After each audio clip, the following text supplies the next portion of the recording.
देश के पहले प्रधानमंत्री से जिसका खानदानी नाता है, पाकिस्तान को घुटनों पर लाने वाली देश की पहली महिला प्रधानमंत्री की गोद में जिसका बचपन गुलजार हुआ, जिसकी रगों में देश को कंप्यूटर से जोड़ने वाले और तमिल आतंकवाद का शिकार हुए पूर्व प्रधानमंत्री राजीव गांधी का खून दौड़ता है, जिस पर आरोप है विदेशों में जाकर देश को बदनाम करने का, और अब मानहानि के एक मामले में सजा के चलते संसद से निष्कासित कर दिया गया है। भारतीय राजनीति में जिसको हल्के में लिया जा रहा था, आज राजनीतिक पंडित उसको मोदी के सामने विपक्ष का बड़ा चेहरा मान रहे हैं। जी हां, आपने सही पहचाना, उसका नाम राहुल गांधी है। नमस्कार, मैं रवि गौतम, आप देख रहे हैं नमस्कार भारत। किसी राजनेता का एक बयान देश की सबसे बड़ी पंचायत यानी संसद से उसके बाहर होने के लिए काफ़ी है।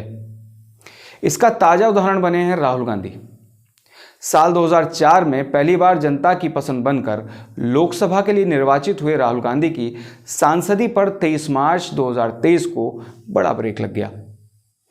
वजह बनी कर्नाटक का कोलार। यह वो जगह है जहां पर 2019 के लोकसभा चुनाव से पहले राहुल गांधी ने मोदी सरनेम को लेकर एक विवादित बयान दिया था।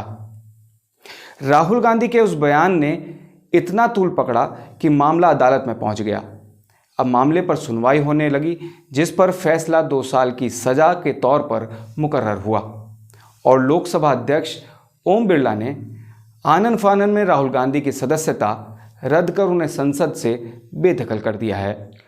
प्रचंड जीत पर पीएम मोदी और बीजेपी को राहुल गांधी आगे आकर बधाई देते हैं और बीजेपी के साथ वैचारिक लड़ाई की भी बात करते हैं। राहुल बीजेपी और आरएसएस पर नफरत की दुकान चलाने वाला बयान देकर भी बड़ा आरोप लगाते रहते हैं, लेकिन जो नज़रों से ही नज़र आए सिर्फ वही सियासत नहीं होती, सियासी मोहरों को मौका देकर भी चला जाता है। इस बात को बीजेपी ने बहुत बेहतर समझा भी है और कई मौक़ों पर साकार भी करके दिखाया है। बीजेपी कई बार कांग्रेस के भीतरी असंतोष पर सियासी चोट मारकर बड़ा राजनीतिक मैदान मारती आई है। कांग्रेस और कांग्रेस के बड़े रणनीतिकार असहाय और बिलबिलाए से रह जाते हैं। इसको आप ऐसे भी समझ सकते हैं कि राहुल गांधी लोकसभा में तो पीएम मोदी के करीब जाकर उन्हें अपने गले लगा लेते हैं, लेकिन कांग्रेस के रूठे दिग्गज नेताओं को समय रहते मना पाने में विफल हो जाते हैं।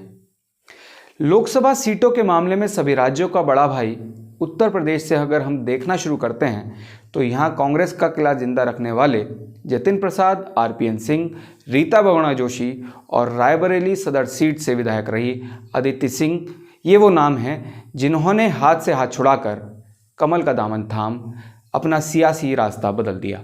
मध्य प्रदेश की बात करें तो कांग्रेस के दिग्गज नेता ज्योतिरादित्य सिंधिया कांग्रेस में खुद की अनदेखी पर इस कदर नाराज हुए कि पाला बदलकर बीजेपी का झंडा थाम लिया। उधर उत्तराखंड में कांग्रेस के टॉप चेहरों में शुमार सतपाल महाराज भी बीजेपी के भगवाधारी बन गए। फिर चाहे नॉर्थ ईस्ट से आसाम के वर्तमान मुख्यमंत्री हिमंत बिस्व शर्मा हो या फिर देश का कोई और राज्य, गुलाम नबी आज़ाद ने भी अपनी पार्टी बना ली। दूसरी तरफ कपिल सिब्बल समाजवादी पार्टी से राज्यसभा चले गए। इन सभी चीज़ों से साफ नज़र आता है कि बीजेपी ने कांग्रेस के एक बड़े राजनीतिक समूह को खुद में शामिल कर लिया, या फिर जनता से दूर होती कांग्रेस पार्टी से कुछ नाराज नेता अलग होकर पार्टी बना अपनी ही पार्टी के खिलाफ लामबंद हो गए, जिससे सियासी मैदान में कांग्रेस बीजेपी को टक्कर देने में कमज़ोर पड़ गई।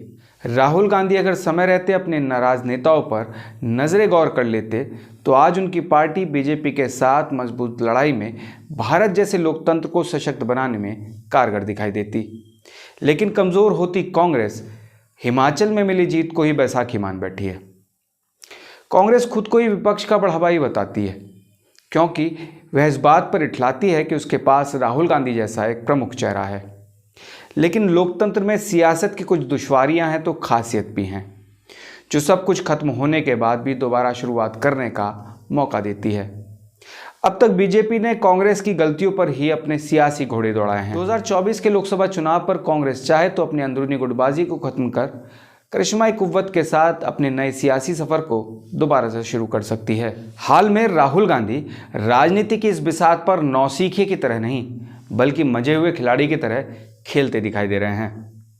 संसद से उनका निष्कासन जनता में उनके प्रति सहानुभूति पैदा कर रहा है। अब देखने वाली बात यह है कि आने वाले कर्नाटक चुनाव में ऊंट किस करवट बैठता है। अगली वीडियो में फिर मिलेंगे किसी और मुद्दे के साथ। आप देखते रहिए नमस्कार भारत। अपने सुझाव हमें भेजना ना भूलिए। नमस्कार।